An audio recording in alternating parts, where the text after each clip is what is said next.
Hunedorenii au ocazia să viziteze în premieră în Europa o expoziție mai puțin obișnuită. Muzeul Civilizației Dacice și Romane din Deva găzduiește de la sfârșitul săptămânii trecute o expoziție intitulată De la primele scrieri la multimedia, care poate fi vizitată cu telefonul mobil. Grație unui program instalat pe telefoanele mobile de ultimă generație, vizitatorii pot descifra codurile de bare afișate lângă cele peste 300 de exponate și astfel pot afla toate informațiile referitoare la obiectele de care sunt interesați. Mai mult decât atât, informațiile pot fi stocate în memoria telefonului și păstrate atâta timp cât utilizatorul dorește. Pentru început, pe unele telefoane mobile,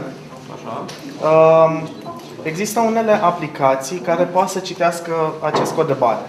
Și atunci, pur și simplu, deschidem programul, alegem să scanăm codul de bare, focalizăm pe codul de bare, programul va citi și va decodifica acel cod de bare. 2 secunde. Decodifică și atunci avem un scurt text care ne descrie obiectele pe care putem să le vedem și 2 linkuri pe care le putem urmări în continuare. Această expoziție aduce în atenția vizitatorilor 2 concepte noi. Deci, în primul rând, codurile de bară 2D.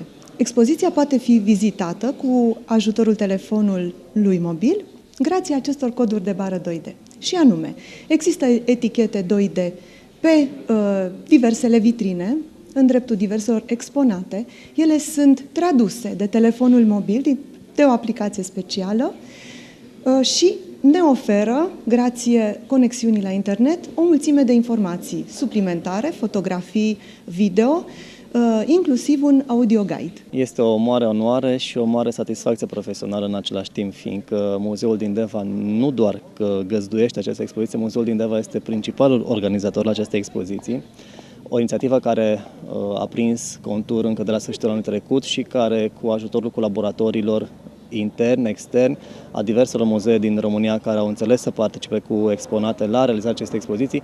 Iată, în această seară sunt în momentul de a vernisa expoziția, așa cum spuneați noastră, inedită, cel puțin prin modul de prezentare, prin structura profesională prin care a fost pusă în practică și, de ce nu, prin latura media, care aduce un plus de noutate, un plus de inedit, acele coduri de bară 2D care ajută la magazinarea pe telefonul mobil a tuturor informațiilor legate de piesele din expoziția noastră.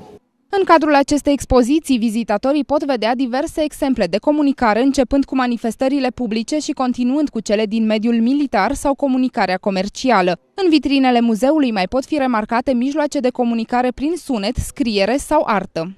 Este o idee extraordinară și pentru Deva este o premieră, nu am mai asistat la o astfel de expoziție. Eu îi felicit pe organizatori și cred că una din marile probleme ale timpului trecut, ale timpului actual și ale viitorului este legată de comunicare. Este un element foarte important și, după cum vedem de aici, din toate panourile, comunicarea poate fi simbolică, prin gestică, prin cuvinte, deci toate tipurile de comunicare sunt reprezentate aici.